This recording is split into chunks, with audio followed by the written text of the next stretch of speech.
કેમ છો બધા? અને આપણું હુરત મજામાં ને? તું શું લઈ આવ્યો છું ભાઈ?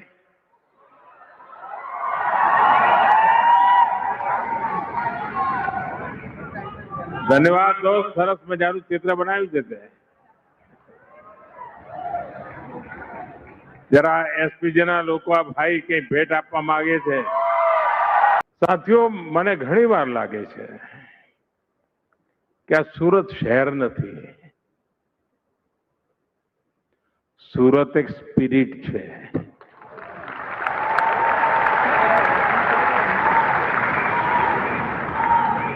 અને આ સ્પિરિટ હોય તો જ પર્યાવરણ દિવસે પ્રત્યેક પરિવારને જોડીને આવા 15,000 પર્યાવરણને સમર્પિત આવા સરસ મજાના પોસ્ટર બનાવીને લોકો લાવ્યા.